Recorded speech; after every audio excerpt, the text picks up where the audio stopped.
We now come to the third lesson in our study of the life of Abraham, and it's entitled Abram's Steps of Faith. What we're going to see is that there was a progression to Abram's faith, just as it is with us. And when we begin our Christian life, we don't automatically begin at full maturity. God has to take us through a process of really strengthening our faith, and so we'll see that. But last time we looked at the first three verses of this chapter 12 of Genesis, which tell us about God's call to Abram. And this is what God said to him. I will make you into a great nation, and I will bless you. I will make your name great, and you will be a blessing. I will bless those who bless you, and all peoples on earth will be blessed through you. We talked about the three distinct parts to that blessing, that the call upon Abraham's life. First of all, that he was called to leave everything. He was called to leave his relatives, his home, everything that he had been comfortable with. He's called to leave it. And, in a sense, that's exactly what Jesus asked us to do. You see, just as God gave that call to Abraham, and he says, Abraham, you've got to trust me. I want you to leave everything and follow me. In effect, Jesus says that to us as well. He said, if anyone wants to come after me, let him deny himself, take up his cross daily, and follow me. In other words, we have to be willing to give up everything to follow Christ. But then the second part of this call to Abram was a call of blessing. In other words, God blessed him greatly. He blessed him. Of all the people on the earth, he was the recipient of God's gracious call, of his blessing. And then thirdly, the third part of the call was a call to be a blessing to all the families of the earth. Now, I introduced that to you in the last lesson as well, and we realized that fulfillment of that is going to take place through a descendant of Abraham. As Paul put it in Galatians chapter 3, verse 16, it would be the seed of Abraham. And then Paul tells us who that is. It's Jesus Christ. And so it's Jesus who is going to bring the ultimate fulfillment of these promises to Abraham as well. Well, today we're going to look at, pick up there, we're going to look at Abram's response to God's call. So let me pick up at verse 4. So Abram left as the Lord had told him, and Lot went with him. Abram was 75 years old when he set out from Haran. He took his wife Sarah, his nephew Lot, all the possessions they had accumulated, and the people they had acquired in Haran.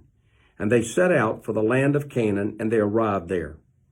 Abram traveled through the land as far as the site of the great tree of Moreh at Shechem. At that time, the Canaanites were in the land. The Lord appeared to Abram and said, to your offspring I will give this land. So he built an altar there to the Lord, who had appeared to him. From there he went on toward the hills east of Bethel and pitched his tent, with Bethel on the west and Ai on the east. There he built an altar to the Lord and called on the name of the Lord. And then Abram set out and continued toward the Negev. This is God's word. Well, when you look at his response, it says that he went forth as the Lord had spoken of. In other words, God had spoken to Abraham. And so what did Abraham do? He believed God and he acted on his belief. And you see, that really is what the essence of faith is. It's taking God at his word, believing what he says, and then acting on that, stepping out in faith, putting action to your faith. And I want to remind you that there is a very close connection between faith and obedience. True faith always results in obedience. But I want to give you two dangers here, two things to be aware of, two errors. One of them is easy believism, saying that we believe, but we have no intention of obeying God. There's some people who say, well, I've put my faith in Jesus, and so it doesn't matter what I do. Of course, that's ridiculous. God calls us out of our love for him. We're called to be obedient to him. So it doesn't mean that once we have sort of fire insurance, that we don't have anything else to worry about. That's not at all, because God calls us to obedience. And when we have true faith, we're going to want to be obedient to God. That's one error. The other is to go to the other extreme, and that is to think we have to add to what Jesus has already done to us through work salvation, trusting in our obedience to earn favor with God. And both of those are eras. Now, when we come back to the life of Abraham, you go remember Hebrews 11, the whole chapter is about faith. We're talking about faith today. And that whole chapter of Hebrews 11 is called the faith chapter.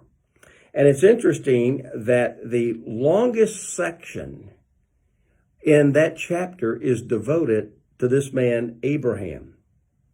He is there commended for his faith. And you also see there's a very clear progression that you'll note in his faith as the writer to the Hebrews unfolds it. So let's begin to go through that and look at these steps of faith, if you will. The very first step of faith is seen in Abram's response to God's call. And you find that in Hebrews 11:8. By faith, Abraham, when he was called, obeyed by going out to a place which he was to receive for an inheritance.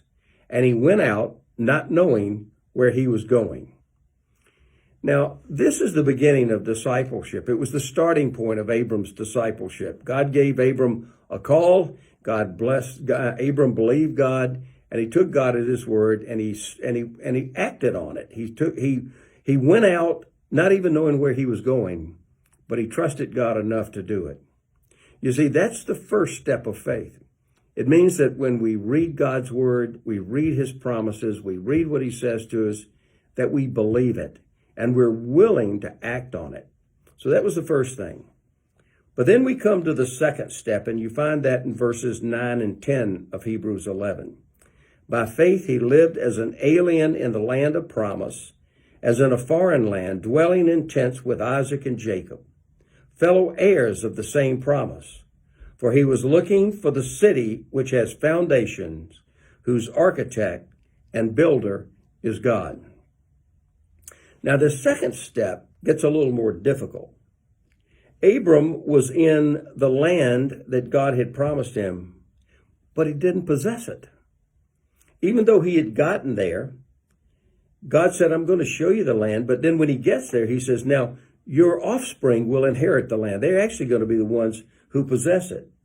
And so he was an alien in the land. He left country, he left everything, his people, his relatives, and he goes there, and what is he? He is a stranger in this land. And not only that, this land was filled with danger and disappointments. In fact, there was a famine that took place in the land, and the land was filled with Canaanites, and they were the enemy. They were the people who were a fierce people.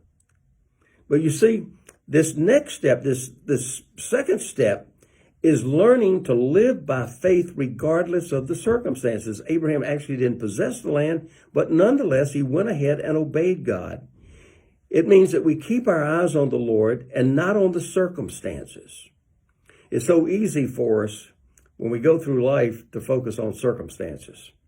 I mean, we're going through times of trial even now.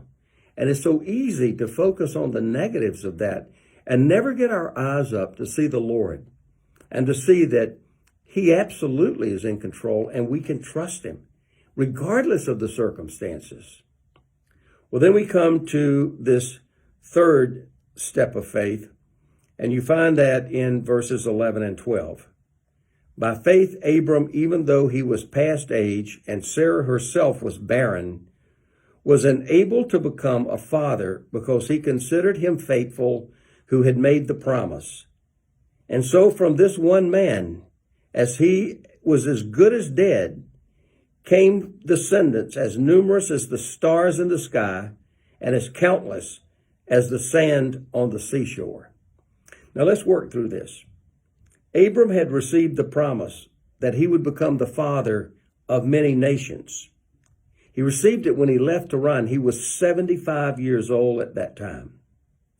In Genesis 15, when he's 85 years old, that's 10 years later, he began to express concern to God because he still hadn't seen any sign of the fulfillment of this. But years would continue to roll by, and Sarah was well advanced in age and barren. And at last, Abram was 99 years old, and Sarah was of comparable age. They were well past the age of bearing children. But when Abram was 99, God came to him again with the promise of a son through Sarah. And the fulfillment of this promise absolutely required supernatural intervention from God. So Abraham learned to trust God for the impossible. Now, do you see this progression of faith? The third step of faith involves trusting God for those things which seem impossible to us. Because there will be disappointments, there will be difficulties, there will be challenges that we will face that seem impossible. But are we going to trust God? In hope against hope, will we believe the promises of God and cling to them? So the first step is learning to take God at his word. The second step of faith is learning to live by faith regardless of the circumstances. And the third step is learning to trust God for the impossible. But now we're going to get to the really high point of Abram's faith. And you find that in Hebrews 11:17-19. By faith, Abraham, when God tested him, offered Isaac as a sacrifice.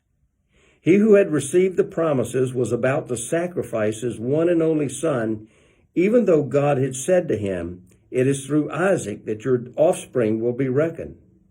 Abraham reasoned that God could raise him from the dead, and figuratively speaking, he did receive Isaac back from the dead. Can you imagine this test? God gave Abraham a test. It involves so much personal anguish, and I'm sure spiritual searching on the part of Abraham.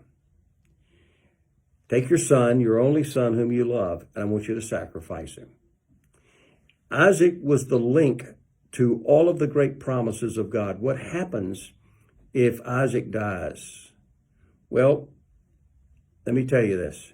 There will be times in your life when our faith is going to be tested. In fact, we're told in 1 Peter, "In this you greatly rejoice, even though now for a little while, if necessary, you have been distressed by various trials, that the proof of your faith, being more precious than gold which is perishable, even though tested by fire, may be found to result in praise and glory and honor at the revelation of Jesus Christ." Now, let me give you the key here. The fourth step of faith is when we remain faithful, even through difficult times of testing. Do you see those progressions now in the life of Abraham?